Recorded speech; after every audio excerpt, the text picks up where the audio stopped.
Right, Ride London 2018. These are my local roads. So anyway, we had a breakaway that went away on Ramwell Common, just got caught with about 8k to go, 10k to go. So anyway, we have Stein Vandenberg on the front here, 6 kilometers to go for Agé Desert Le Mondial. Not really sure who they're going for. No one really seemed to know who they were going for. But we have then Quick Step with Michael Murkoff and in the Danish National Champions jersey, just ahead of Ali Viviani. They're going to be, we're obviously going for Viviani, he's looking good. We then have UAE Emirates just tucked in behind Consoni or Ben Swift. We then have Sunweb as well, who are going for Walshide or Michael Matthews, who did get in the early break actually. You can see these going past down by the River Thames, as we can see at this moment. These roads are, actually in pretty good condition at this time of year, not too slippery or anything. And it was quite a wet day for the lads, so on the last couple of corners they did take it very gingerly because the roads are a little bit oily in the middle of London. You can see here, we then have Greibel's teammate, the Lotto Soudal boys going up there. We then have everyone else just sort of holding back, no one's going too much. Miles Scottson, you can see, is just about 2 wheels back. He then decides that he's going to launch an attack. You can see everyone else is on the left-hand side. We've got Danny Van Poppel's teammate, Lotto NL Jumbo moving up. But at the moment, it's not going full gas. You can see it's strung out, but it's not absolutely crazy. You can see, again, more teams are just moving up. A lot of people are just jockeying for position because it was quite a selective race, so there aren't too many lead-out riders left. I believe this, I can't remember his name. Anyway, the Quick Step boy who was almost getting dropped on the climb, Eros Capecchi, potentially. I don't think it is him. Anyway, we then have, you can see BMC moving off the right-hand side. It was same with Bora. Bora going for Pascal Ackerman, who is a very underrated German sprinter, and I do love the man quite a lot. You can see Sky moving up on the left-hand side now for Chris Lawless or Christopher Halverson. Both of them, I mean, like, I don't really know what they're doing here. You've got 3 guys, 4.5k to go, and you decide to go the whole team on the front. Maybe put Stannard on the front, but putting the whole team on the front just, for me, makes no sense because then everyone else will just be way too far forward, and then they'll have to drop back and try and hop on another train, which is always very risky. I believe Dan McClay is here for the EF Education first. You can see Andre Greipel there, just in the middle of the picture, going under the bridge at this moment in time. These roads are, pretty flat running. I mean, the race is interesting. It has a couple hills, nothing too crazy. I mean, Ramwell Common, it gets up maybe to 12%. That was actually my first video. It's a shocking video if you want to have a look. It was like how to ride Ramwell Common, but it's not that hard. Box Hill again, 5%, 2.2k. So often this race sort of does come to the sprinters, but it's I guess sort of a similar race in terms of it's like to Milan San Remo in terms of sprinters happen, but it's more like it's quite tied. Anyway, you can see Miles Scottson decides to go on the front, and he's like, right, I'm going for it. And he has got his mouth very wide open. That's the widest mouth I've seen for a long time. And to be fair to him, it was worth a shot because it wasn't crazy fast the lead out. And there were a lot of people there who there were a lot of teams there, but not everyone had so many riders. So there could have been some looking around, but I think at this point he knew that everyone was massed across the road and they just knew he was going to get caught straight away.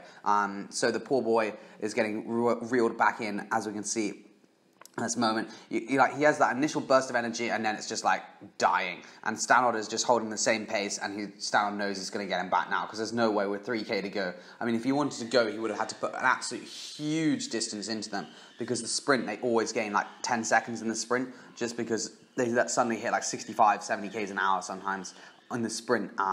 So that's definitely, to break away here, it's got to be a bold ride, a very bold ride. Miles Scottson basically gives up here. It was worth a shot. BMC didn't really have anything else to go for.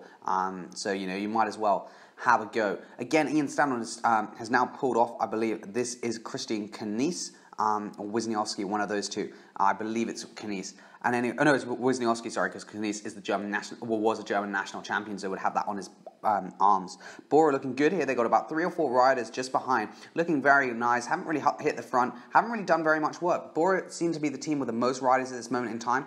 Everyone else is, got a couple riders far back, but Bora, very well organised. Pascal Ackerman is in the white Bora jersey. He is the German national champion, as you can see. We're going to have Katusha Alpecin moving up. I believe Kittel is here. And then Michelton Scott, well, I don't know what they're doing because they had Caleb Ewan, but then he went in the breakaway and then abandoned. I just don't get it. Anyway, 2k to go, going round a roundabout, just about to get to the House of Parliament, where they then turn left, left, and then they basically turn onto the Mall. The Mall finish is a lot longer than people think. It's maybe 400 or 500 meters, and it's definitely not one way you want to be on the front anywhere near. You really got to save this sprint late. Plus, the road surface on the Mall is like terrible, and it really does slow you down. So you'll see on this, it's quite a draggy sprint. A lot of people who go early just end up failing, so you've really got to time it to perfection. Again, quick step floors, I believe it's Davide Martinelli, who was the boy I was setting before, was Eros Capecchi, who's moving up. You can see on the right side, we've got Halverson moving up, and just on his own, it's just dreadful. Like, there's no way you're going to win if you have to put that sort of effort in on your own, unless you're a world-class sprinter. You've really got to have your team around you, which is what Bora Hansgrohe do at this moment in time.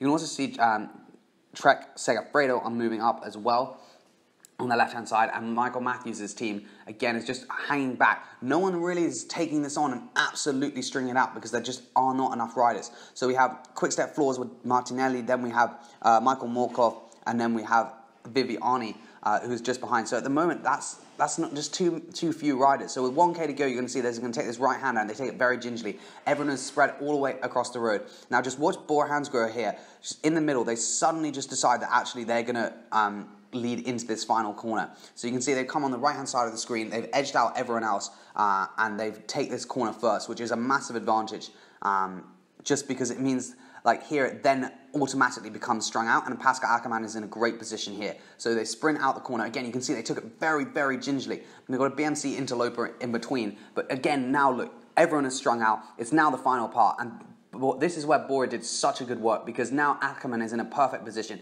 Everyone else, Cav is too far back. Michael Matthews too far back. Viviani, again, is in an alright position, but not really where we want to be. We then get this useless footage of people who have all decided they're not going to race. So again, you get useless footage here, but you'll suddenly see Ackerman has his lead out man here, and Viviani goes so early on the right-hand side. Viviani goes on the right-hand side, and Ackerman just goes, and no one seems to follow him.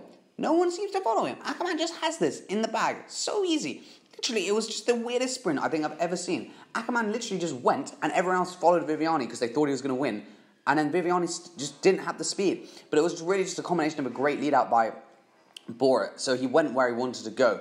I mean, Viviani was like maybe 4 or 5 wheels back. And they went, similar times. But Viviani was like, they went at the same time, but Viviani was further back. So he went actually from quite a far way out. And you could just tell, like, he didn't really have any speed. Like, it was a proper drag race. It wasn't like one was advancing on each other. They were both going at the same speed, more or less. But, Ackerman just came from earlier and started earlier. So, yeah, it's a pretty good win for old Ackerman. So you see here again, we'll just watch the highlights. Viviani is quite far back. Ackerman has 2 guys ahead of him now, which is absolutely perfect going into the mile. You can see his guy at the moment is just about to pull off because he's absolutely cooked. But look for Viviani. He's now not on Ackerman's wheel. And then we get this useless footage, but we can sort of ignore this. These guys, you're not going to win. I guess maybe they're trying to get the same time or something. But Sky on the right-hand side, again, no one's going to do it. But Ackerman still has his lead out here. And then Viviani goes now, almost the same time as Ackerman, but just doesn't seem to have that speed. We then have Bahrain Merida, and we also have Bonifacio as well for Trek, and just no one has that speed. Pascal Ackerman just was the strongest by far on that day. There's no tactics to talk about. It's literally just his lead out was good, and then he just went, and no one else could come around him, and no one was on his wheel. It was so weird. But anyway, just watching. Hope you did enjoy it, and I'll see you in the next video.